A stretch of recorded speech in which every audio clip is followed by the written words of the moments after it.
welcome back. I'm Trina Boice, a best-selling author of 30 books and an author coach to help writers become best-selling authors. And today I have a very special guest who is brilliant and who's going to offer some fantastic advice for business as well as for your personal life. Today my guest is Tiffany Peterson. Welcome. Hi, love. So fun to be with you today. Thank you. I know you're a busy girl, so we're going to try to talk fast and get as many brilliant tips from you as we can in the few minutes that we have together. Love it. I'm ready to go, and we'll just have so much fun and get into some juicy little gems. Yeah, ooh, juicy gems. I like that. So for those of you who don't know Tiffany, she is a life coach, a business coach, a podcaster, a YouTuber, a life lover. Tell us how you got started in all of those things. Well, the longer story shorter is that I grew up in Salt Lake City, Utah, and originally, Trina, I thought I was going to be a special needs teacher.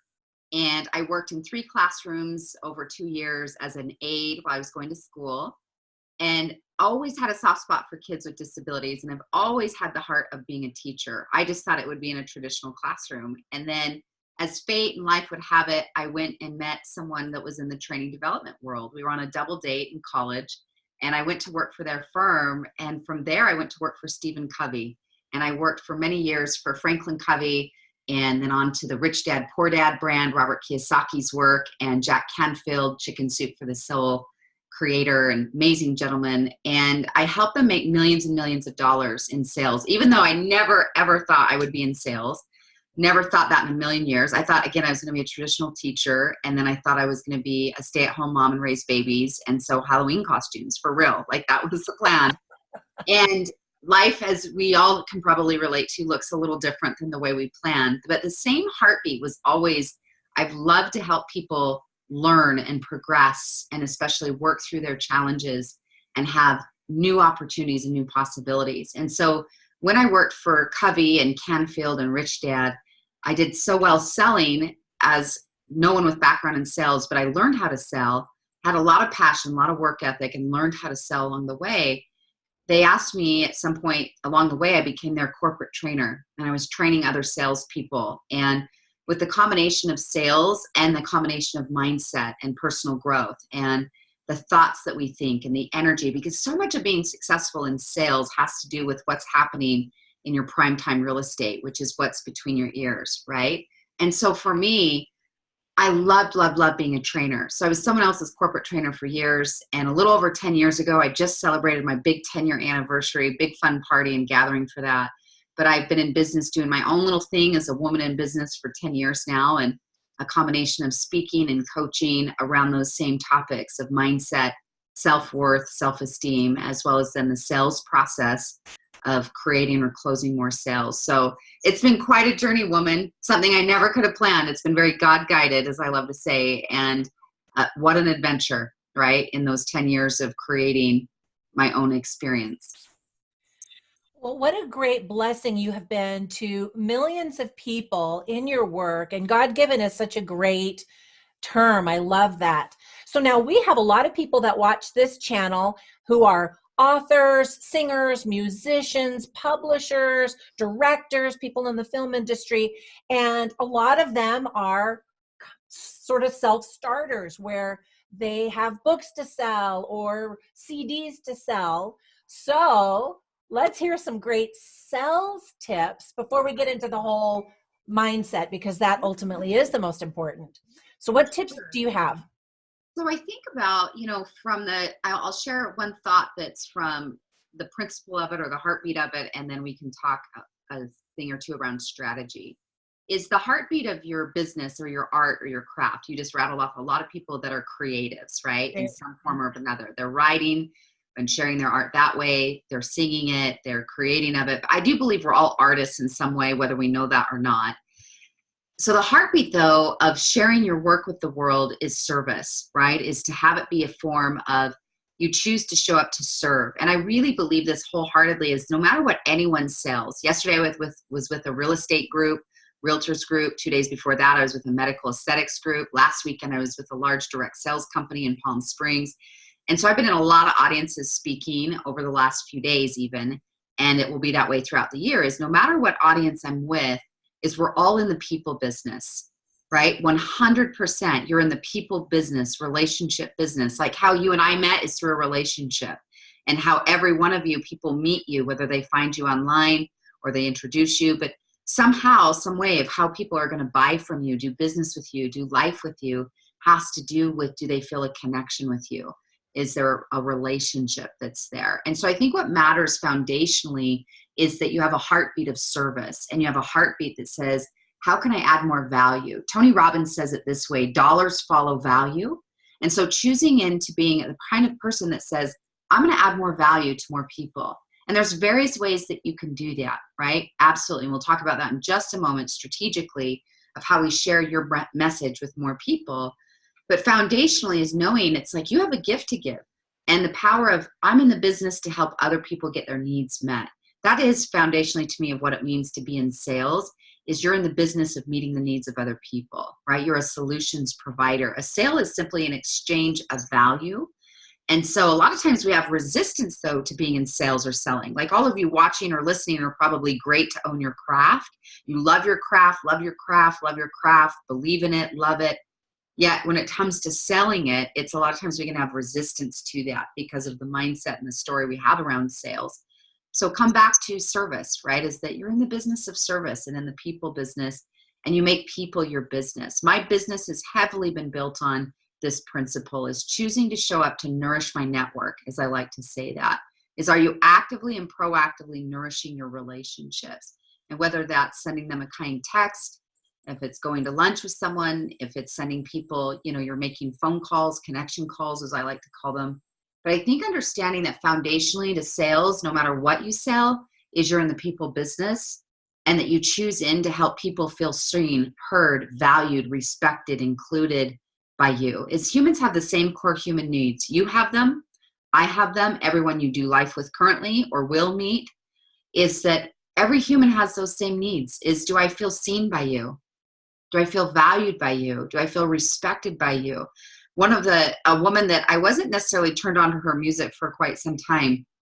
I mean, of course I knew her music, but she's fascinating to study in the place of fan loyalty, is Lady Gaga, right? And whether you love her music or not, she's fantastic at and a master at creating fan base loyalty.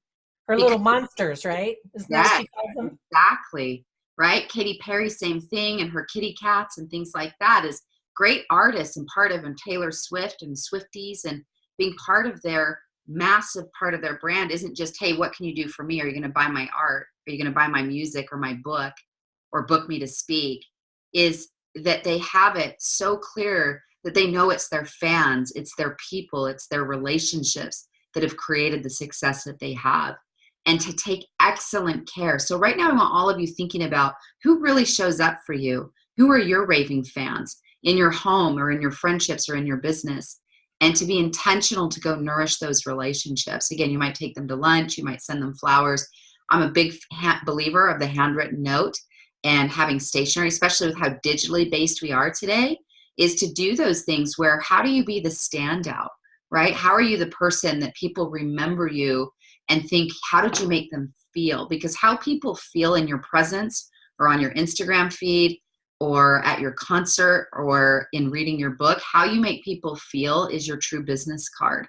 And then those people, your best form of marketing is when other people do your marketing for you. And they love you, and they love your work, and they post about you, and they comment about you, and they refer business to you. So a lot of it, again, I just think it can be overlooked, or we could be like, yeah, that's nice, but give me the latest in, digital, or give me the latest in Facebook advertisement, or what's happening in algorithms. We can talk about those things, but if you don't have your heartbeat centered, if you're not, passionately, regularly investing in your relationships, then you're always just going to be trying to fill an empty, bottomless pit, rather than really have deep, nourished roots, and that those relationships happen for you. One of my early mentors, you might know him, Trina, a gentleman named Dan Clark. He's a great author and speaker. And when I was first becoming a speaker, right, and learning those ropes, he thankfully took me under his wing a little bit, and we had a couple of meals together, and he just graciously mentored me. And one of the things he said to me very early on that had such a resonant impact is he said this to me. He said, Tiff, what's going to matter the very most in your speaking career is who you are off stage is 10 times more important than who you are on stage, right? Great Your advice. integrity, your honesty, the way you treat other people. When I'm backstage in an event and you see how other speakers, do they treat the sound tech people great with grace? Are they kind to people? Are they treating people, or is it all about them? Like, hey, it's all about me. Because if you want sustainable success, you're going to be heavily rooted in service, and you're going to make your business and your joy and your thrive about nourishing your raving fans, about taking excellent care of your relationships. Now, here's the thing. None of us are perfect at it, myself included, but I believe in being committed, not perfect, but committed to what's your strategy? How are you going to nourish your relationships? As we all know, so much of success in business isn't about always what we know, but who we know, and who knows you, and who loves to do business with you or promote you or refer you, and that we regularly and consistently nourish our relationships, where we give people our presence, we ask more questions, we're more dialed into them, and that we're intentional about it. Those thank you notes, thank you texts, making other people feel valued, significant, and important to you. If you're married and you want to stay married, that will be a really important skill set, right? Friendships, business relationships is helping other people again feel valued by you is so, so important. So I want to hear your feedback to that, or wherever you want to go next. But I just think it's so important when we talk about growing your business is to have mission-minded marketing, right? I did not plan all three of those alliterations in this moment, right back to back. They sure sound good though. But truly is that you're mission-based and service-based, and that you realize the crux of your base of your success in anything, any business you're in, is in your relationships, for sure. I agree 100%. And obviously, we could all just sit here for hours and listen to the brilliant things that come out of your mouth. Uh, Several months ago, I interviewed Marvin Payne. I don't know if you met him No, the name, before. I haven't met him in person. He's a wonderful singer, story writer, musician.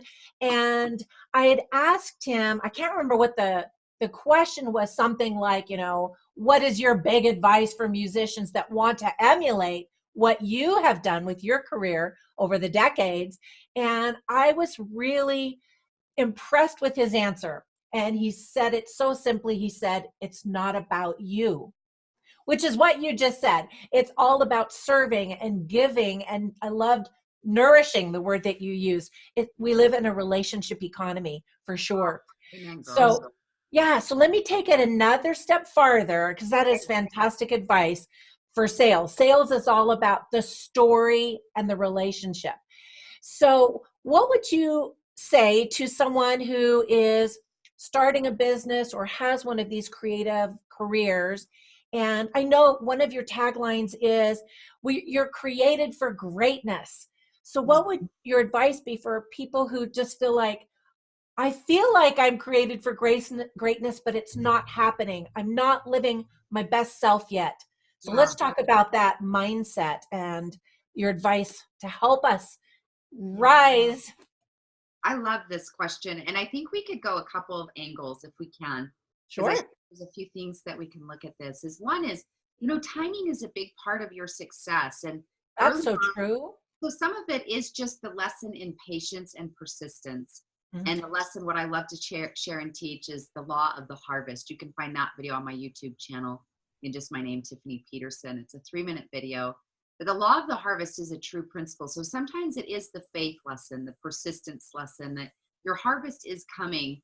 What we can't control, myself included, I can't control when sales happen. I can do things to influence them. I can host, some free webinars and share good content on my platforms. And we can send an email to my newsletter list and invite them to participate in an offer. But I can't force or control sales like any one of you. But I can influence them, right? And being clear about what's your part. What can you do to influence? What can you put out there? What can you share? I'm a really big believer of the sampling method within your business. Is how can people sample you? If you're product based, right? Like let's say you're in health and nutrition, and You carry some of your samples of your health shakes or things like that with you. But if The you're Costco approach. yes, exactly, woman. You know, Costco's on my joy list, and in my self-care training, I invite people to come up with a joy list: 15 things that cost money, 15 things that don't, and they regularly feel their own joy, because joy is such a sexy, magnetic, attractive energy. And Costco's on my own joy list. I love Costco, but they are brilliant about it. Is any time of the week, any time of the day you go to Costco, they are sampling you, Yeah. right? And it's a very successful sales strategy. And so part of it, as we were saying, is be clear about the harvest is coming and know what are my parts that I can do. I can't control the crop, but I can control the aspects. I can be out there watering and weeding and nourishing and fertilizing it, right? So in your business, you can be contacting people. You can be sharing good content. You might do a Facebook Live or a YouTube video or things like that. But how can people sample you? And there's various ways that you can do that. Again, that might be a webinar. That might be a free show or preview or a low entry, right, to something that you're doing. But it's thinking about your sample in your sales funnel is a big potent way. But I do believe we're created for greatness. And I do believe that there's also certain lessons. And a lot of that, I'm curious to what you think about this. You know, a lot of it's learning to trust your gut and your intuition and your heart and to follow that. But anyone I know that's created success has also met a lot of resistance. Like right now, how cool is it that we're meeting on this technology? I know. Think Love it. about, right? But think about Thomas Edison. What if he would have given up after the first or second time he tried? Right? We're connected. Yeah, or Ultimately. the 1,000th time or the 2,000th time. It took him Right. 10,000 times. Right. I So don't have that kind of patience. right. You know what I'm saying? But you and I wouldn't be on this meeting without Thomas Edison's persistence and his willingness to fail a whole lot. And so one of my key teachings that I really believe in is the power of imperfect action, right? My very first podcast, that's the title of the first segment, because I had thought about and thought about and thought about as a fellow creative, just like you, I had thought about for a long time, I really need to do a podcast. I kept getting that nudge. I met with some friends who have really thriving podcasts. I knew about it, ordered all the equipment, and I still wasn't doing it because in some ways I was doing my own bit of getting ready to get ready to get ready to get ready to launch it versus the willingness to take imperfect action. And so whether your goals are to grow your business, to make more sales, to get more bookings, right, to get a book publisher, whatever it might be, is really looking at your willingness to take action. We already know action is one of those universal success principles, but I just love to tag the word imperfect in front of it. Your willingness to take imperfect action. Thomas Edison took a lot of imperfect action. Steve Jobs, Bill Gates, a lot of imperfect action. You know what I'm saying? The person that created dry shampoo, which I'm so grateful they did that because, hey, that's been a game changer for me as a woman with long hair, you know? But whether it's dry shampoo to technology, to the Tesla, to, you know, your book or your music or your craft, the greats, is just the willingness to take a lot of imperfect action. What a difference that makes. I have lived that so many times where I go to conferences, I'm all fired up, and then it's scary because you do want it to be perfect. So that is fantastic advice. So what is your advice for someone who doesn't have that clarity of their life purpose? How do they get that? How do they find it and Yeah. then take action on it? Well, I love that's such a rich question because I think what happens where a lot of times we can get stuck around the life purpose talk is we're waiting for like the clouds to part and a blackboard to drop from the sky. And it says, Trina, here's your life purpose, you know, or Tiff or David or Melissa or whoever's watching. And so I'm not saying that can't happen to you, but for most of us, that's not going to be the way that it goes. Some people just have a knowing from the time they were young. This is my purpose. I'm meant to be in medicine or an astronaut, or, you know, I'm meant to be in this and that and the other. But for most of us, like myself included, life looks different than the way we thought as a child. And it's evolved since then. And so knowing your purpose, I do believe simplistically, your purpose is found in service, right? Wayne Dyer would say that. He says your purpose is found in service. And whether you want to quote the Holy Bible to any other holy scriptural text to, you know, a spiritual teacher or great personal development books, is your purpose is going to be rooted in love and service and in what we might say contribution, right? So whether you're a real estate agent or you're a hairdresser or you're in technology or you're an artist or an author or a speaker, is your gift and your purpose is going to be found in some form of service, right? Back to, again, you're in the people business. I think that's making it simplistically. But I think we find, I really am a big believer of your heart being the compass and choosing to cultivate stillness in a way that you can hear your heart is good for all of us. Now, some of us, that might be prayer or meditation or yoga or time in the woods or at the ocean. Lots of ways to connect to those things or any of or all of them. But it's choosing to lean into your own heart and asking your heart, like, what lights me up? What brings me joy? Because I believe joy and light, they're spiritual properties. And the closer you are to light and to joy and to love, I believe the closer you are to God or your higher power or higher purpose. So even if you don't say God, but you're like, my higher purpose is, those are higher vibrational frequencies, right? And we live in a universal energetic universe where we're operating off vibration, right? Everything is energy. It has a vibration to it. Brands have a vibration. The people you love to follow online, they have a vibration. The brands you're not attracted to, or you're like, that's not for me, they also have a vibration, right? Is learning how to tune into that for yourself. And so I think it's that own unique space is truly trusting your own heart. I just know at some level, you know, you're in the right zone when you feel light, you feel joy, you feel aliveness. That's how you know you're in your purpose flow state. You're like, oh, it's like for me, these types of interviews, they go by that fast. When I'm speaking or coaching, the time just morphs because I'm just in the space where I just love to do the thing. Whether I get paid to do it or not get paid, it's like, it's the thing I'll do regardless, right? Because I just love, but it's ultimately the love isn't about that I want to hear myself talk. It's watching other people have light bulb moments and watching other people. I had a woman last weekend, I was in Palm Springs speaking at an event, and we were doing some worthiness work. Again, my core work is self-worth and sales. And sometimes I get to do both, and sometimes it's one or the other. But we had done some deep self-worth work of real taking ownership and some affirmation around I am worthy, I am lovable, I am deserving. And we'd done some work together as this group of women and a few brave men, right? And there was a lot of tears and then a lot of laughter. Well, then the next day I'm getting up, I'm in the back of the room, and I'm going to get up and do a training on sales and how to grow their business and talking about what I call and teach the 5 gates and how to close better sales and so forth. And I'm back there, and this woman comes up to me and she says, I have to tell you, your session yesterday really impacted me. And I was like, well, thank you. That's so nice. And she said, Tiff, I have to tell you that I'm 53 years old. And at 53, I've never once thought the thought, I am worthy. Oh, I've never been told that. I've never thought that.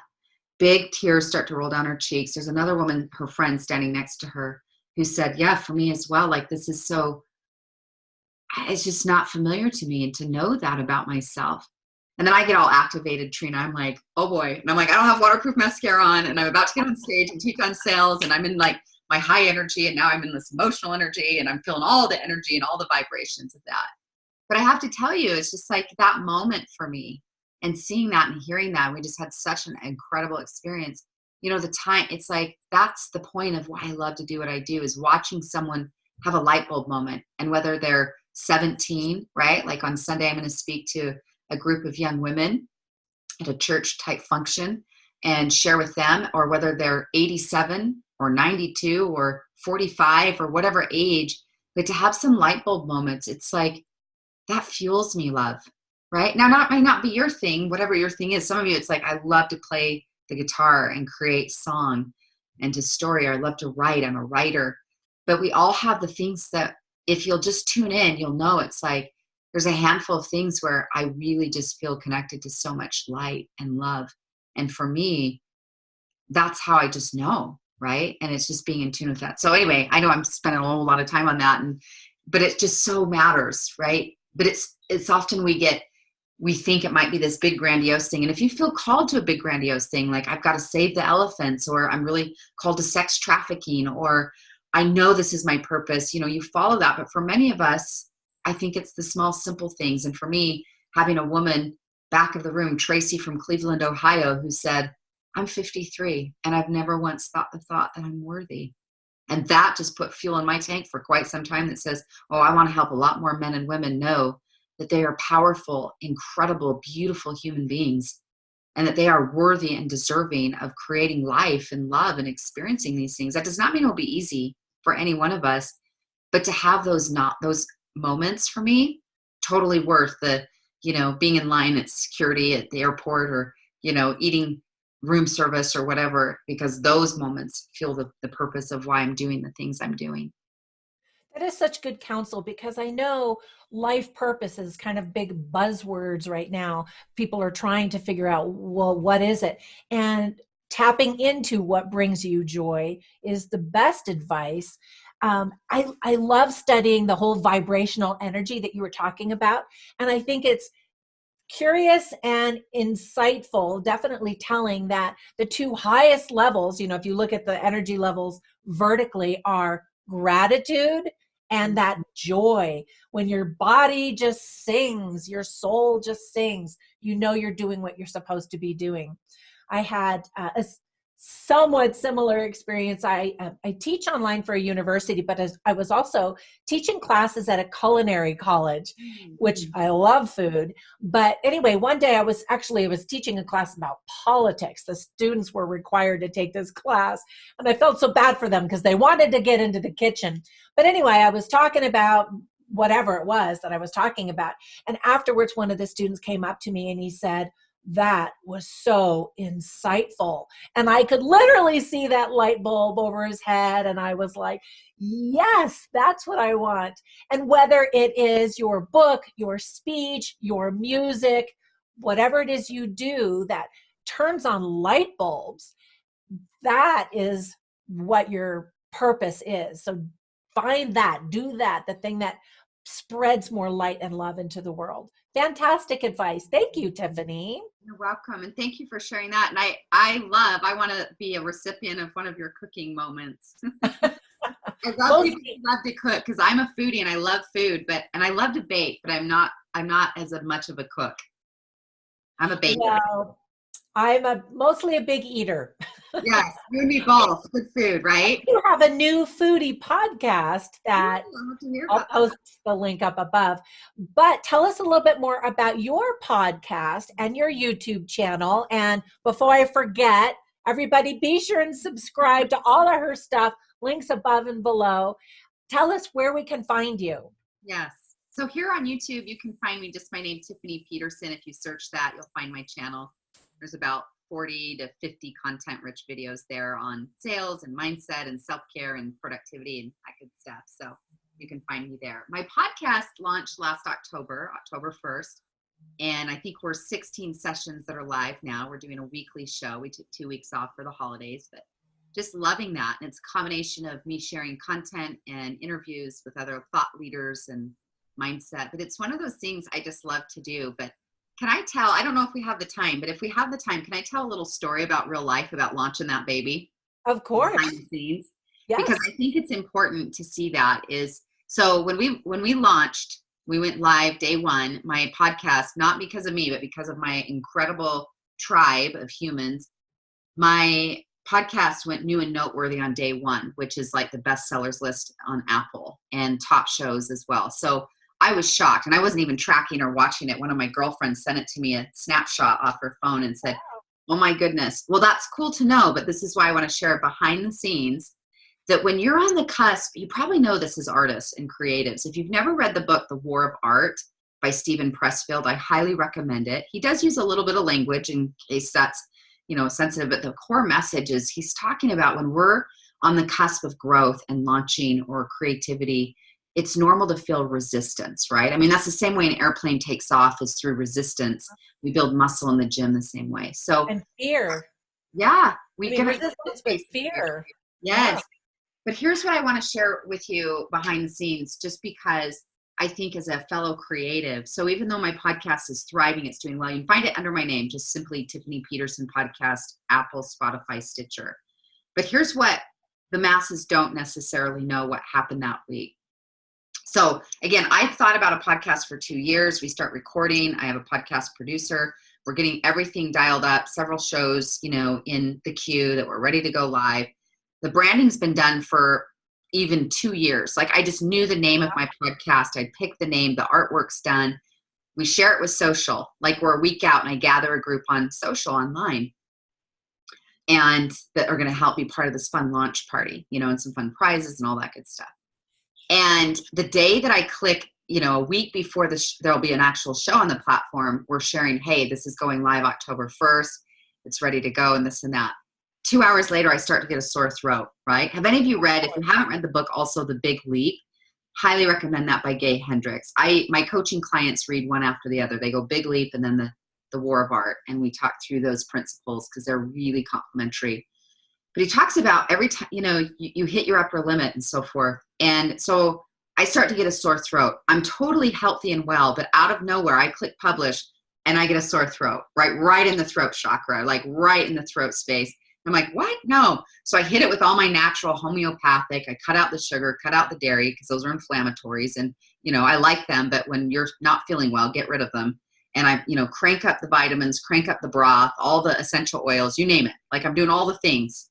And it just continues to progress. But I'm just smiling at it. Because see, now I know, Trina, it's like, I know when I'm on the cusp of launching or the cusp of some new breakthrough. When fear shows up, to me, it's now a confirmation you're on the right path. And that might be a little $1 million gem for some of you watching or listening, is that fear now to me represents confirmation. It doesn't spook me like I need to step away from. It's, oh, I know what this is. It's opposition. It's resistance. I'm on the right path. Now, if my gut and intuition tells me something different, that's different. But so I full on get sick, but I'm just like, it's all right. I see who you are. But we're ready. We're going to go. We're going to go live on Tuesday.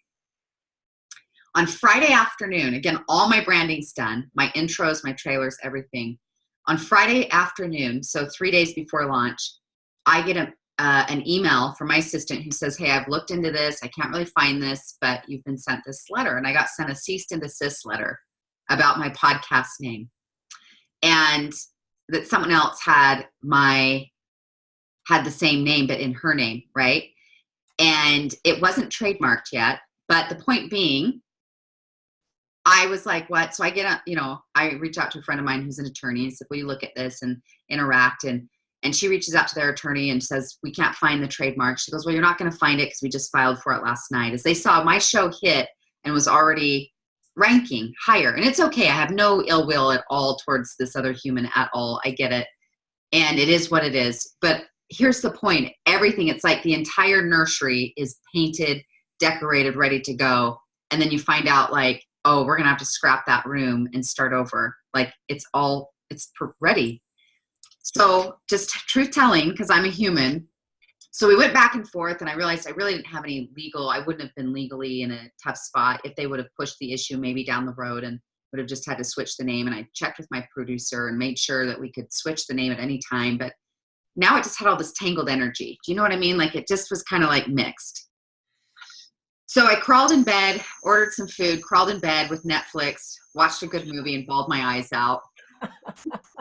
Always great solutions. Yes. Order a pizza, get in bed with a good movie, cried, because again, I'm just not feeling well. But the next day I woke up and I was like, look, Resistance, I see what you are. We are launching Tuesday. I'm not putting it off. My producer was like, well, if we don't have a new name yet and we can just wait. We can wait. I was like, no, I've been waiting too long. And I know God's called me to it and we're not putting it off anymore. It's happening. And as in my prayer and in my soul searching, I felt like God was like, just move forward with your name. Move forward. Let's just go. And it was peaceful. It was fine. The next day I'm over my stove steaming up some oils and eucalyptus because I'm still all nasally and I've got to re-record all these intros. Oh, and I need to tell you, I've listened to your podcast and your intro is so soothing and you just want to go, oh. Yeah. Well, I had to steam myself over the stove for a while to like loosen all that up to jump on and re-record. And we did. We launched that Tuesday. It was like, and then it hit number one. Day one, it hit new and noteworthy and top shows. And it's been such a fun project. And so I share that because it's easy on the outside to always see each of our highlight reels and to be like, oh, Tiff has this great social media. She has a successful platform.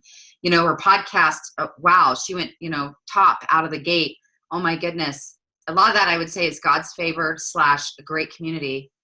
But it also is my willingness that in spite of, I just also like to share the other side, the behind the scenes. And I haven't really shared that in a recorded public place, but I do share it here because I felt like I should, for you to just know that it's the yin and the yang, my loves. It's like, yes, there's been this great thing, but there was also, you're going to face the resistance. And it's part of the creative journey. It's part of your sales. And not to be scared off by the resistance, but if anything, to firm up your will to say, look, I look at your goals and dreams like a GPS system. You got to know where you're going. Where are you going? Who are you going to become? What are you going to create? And that's like plugging in the address to a GPS system. And then sometimes you're going to get rerouted. You're going to miss the exit. Thank you for sharing that, because I think a lot of us look at those challenges or roadblocks as signs that, oh, I guess I'm not supposed to do that. And then they give up. Yeah. Right. So I love that you just spun it on its head and said, no, that's confirmation that, you know, Yep. I love that. Thank you. You're So I welcome. know you're also all about self-care. Mm. Tell us about your free gifts that you have for our audience, our viewers Yeah. today. I have lots of One them. of them is about self-care. Yes. So self-care to me is kind of the fuel in the tank, right? Like how we help navigate some of those challenges and so forth is really having good self-care, body, mind, heart, spirit. I have a free self-care guide on my website, and you find it simply under the tab free resources. You'll also find my goal setting program there and recommended reading list, lots and lots of content that's on my site. But I want you to download that free self-care guide. My website's tiffanyspeaks.com. But it's really looking at your ability to self-care and take care of yourself is fuel in the tank. About a year and a half ago, I heard Tom Billios speak, and he's he has a great show called Impact Theory, right? Really popular show. And he's created $1 billion business with a B. And he talks about this. He said the one thing, he said, there's a lot of things we can study that create success, right? And we've talked about some of them here today: purpose and service of others and nourishing others and action taking, imperfect action, and those are all valuable. He summed up his share though. He said, if there's one thing that I've observed in people who've created sustainable success that you will need for your path is your ability to self-soothe. When you face the rejection, you put yourself out there, you put your craft out there, and sometimes it does really well, sometimes it doesn't. But whether it's exceptional and like well loved or it's not, is your ability to show up for yourself, right? And to self-soothe is, I think all of us get to learn this at some point in our lives, no matter the upbringing we had or the childhood we had, is you get to meet yourself on the path of self-love and the self-work of learning to love yourself, reparent yourself, be in a space where you're able to create, more of a harmonious inner environment, that's inner space. And so you're taking care of your body, your mind, your mindset, nourishing it with good books and podcasts and the content like Trina's putting out, and meditation, things like that. Nourishing your heart, right? When we talked about your joy list, things that bring you joy and put you into contentment, into connection, and then nourishing your spirit, right? Body, mind, heart, spirit, as you're a whole person. So that guide, there's a grid worksheet and then another worksheet that comes with it that will prompt you and walk you through that. But I really love that, as well as on my YouTube channel, there's a 3-part series called Self-Care Equals Success, parts 1, 2, and 3, about 25 minutes between all 3 videos. If you want to watch it all at once or in segments, you can do that. But some rituals and habits that can help you in building a solid, more sense of self-esteem and that sense of self-confidence and your ability to say, okay, I feel like I'm coming from a happier, more confident place, has such an influence to what you're creating. So I'm a big proponent of it, right? And there's various ways to self-care and self-love, but those resources will help you with it. Thank you for sharing those. And I created an online course called Morning Ritual Magic, because routines and rituals are so empowering and help you get that clarity so that you're making progress every day. Yeah. Thank you so much for sharing your great wisdom and love, and what a wonderful example and blessing you are. And really quickly too, I wanted you to give a shout out to one of the service organizations that's near and dear to your heart, called Soul Food USA. You want to tell us about that real quickly before we go? Yes, yes. You know what's so funny is I didn't know if you where that was going to go. If you're going to say what's your favorite organization, and I was going Oh, to say that one, and then you said it because no, you're but you actually live, I mean, you practice what you preach. It's all yeah. about service, and you definitely Well, do. thank you. And you've done your research, and I appreciate that. Soul Food USA was started by two of my dear friends, one of my very best friends on the planet, Tara Starling, and her sister, Wendy Starling, as well.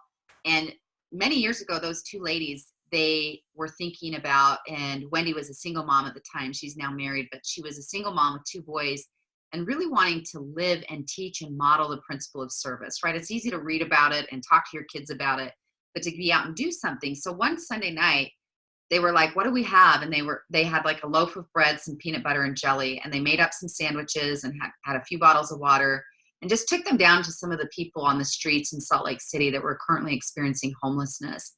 And since then, I mean, now years later, they've created, and they're a formal, nonprofit corporation, or however that language is, but they're a formal group where they do this. And now they go out once a month to twice a month, and now they'll be making more like 1,500 sandwiches and big clothing drives and things like that. And I love to support them. Again, you can find them Soul Food USA. I can vouch for them that literally every dollar you're donating is going into feeding and helping to clothe and lift the spirits of the people here in Salt Lake City that are experiencing homelessness. And so it's been such a great organization to support, be part of.